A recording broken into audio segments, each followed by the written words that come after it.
Good day to you, my fellow endoskeletons. I'm Kenetor and welcome back to another Starbase Progress Report. This is week 5 of 2022, and if you're new here, I bring you the latest news and updates of everything Starbase every week. So make sure you subscribe and hit the bell so you never miss out. Now let's get to it. Welcome back, guys, and I'm sorry for a day late video this week. I've had a bit of a cold passed on to me by my little one. But we're here now and we've got updates galore, so enjoy. It's been 3 weeks now since we last saw Larry on the Discord, but I can confirm he is at least still alive. He's just been super busy. I'm sure he'll be back with us soon, so until then, a quote from Kai will have to suffice. He said they have a new fix for endolag that is now in testing internally, and might be ready for PTU testing soon. Obviously, any lag or networking fixes are very important for a game like Starbase, as this directly impacts how much fun can be had, especially in combat situations. We also have big news! The first live patch in 3 months has just dropped, bringing many of the fixes that have been made on the PTU. But note, this is not the big content patch and will not contain anything for moon mining and capital ships. Some important minor features here are the repair holes are finally here, letting you fix your ship back to their original form. Ship renaming is also live. Not only that, the ships are now listed under 3 tabs: owned, operated and company. There can be no mistaking which ship to take out now. Company ownership can also now be transferred. This should help those struggling with issues of people that have quit or have changing leadership. The spaceship registration deed is also now ready for crafting and using on abandoned ships. The ship designer has had added center of thrust indicators and thrust exhaust visualizations previously only available on the PTU. Mounted laser cannons have also been fixed, with them going back to 600 ammo per magazine and no longer regenerates its own ammo. And of course, a huge number of much needed bug fixes and quality of life improvements have been included. There's not much in the gallery this week, with 2 screenshots nearly identical that show off the new minimap feature for expansion zones, but this is just a mock-up for now. It does highlight how limiting the shape of capital ships will be, however, but stick around till a bit later and things may get interesting in that regard. The current layout of zones for capital ships is different from what we are shown here. Currently we are limited to a 2-zone tall, 3-zone wide and 50-zone total. This new layout seems to add a 3rd height zone with 81 total zones. This is significantly larger than both what we have now and even more so than stations. Our 3rd gallery image this week shows off 4 different examples of what shell rating a ship would have with various amounts of plating. If you're not aware, this new rating is on how exposed your capital ship is, which means warping around in nothing but a basic frame with its components is going to be a no-no. These cap ships are a little on the small size, but without a designer it can take quite some time to build anything bigger. This week's report is a new capital ship update, and we haven't had one of these in nearly 3 months. And a lot of the capital ship basics are now done, with obviously building the capital ship being possible on the PTU via the capital ship dock for some time now. The main capital ship devices and resource network is also complete, so you can have working power plants and thrusters on the ship, and they use resources accordingly. Integrity check for the frame. This makes sure your ship can hold itself together properly. This is a primary check on the structure needed to get your ship running. Integrity check for the shell is a secondary check needed for fast travel,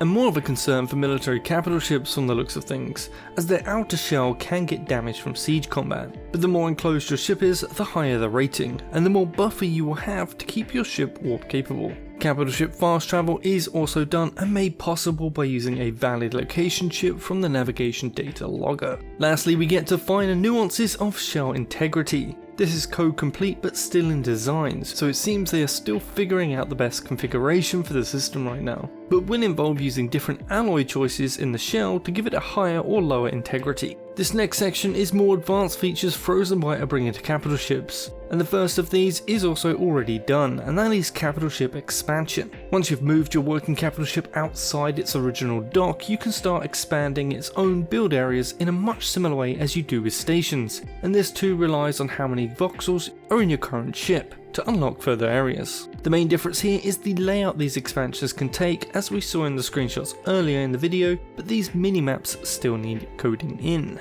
Modifying the ship during the fast travel countdown will be possible in the future, but subject to some limits like not expanding to new areas and removing any parts that handle resources. And this too is awaiting coding. Lastly for this section is different expansion shapes. And this is only just started design. This is a direct response to player feedback saying they want different shapes, be it wider or taller cap ships instead of long ones. And this is a great move by Frozenbyte to listen to this feedback and not block player creativity in such a strict way. Moving on to the next section now, and it's capital ship fast travel. Once again, the first entry here is the most key and basic one and is complete with the navigation data logger and navigation chips. You must already have logged a location with this and brought the chip back to your capital ship for use in initiating fast travel. Navigation system improvements have been designed but have not yet started coding. One of these improvements will help you pick a capital dock at the destination location or just the general area.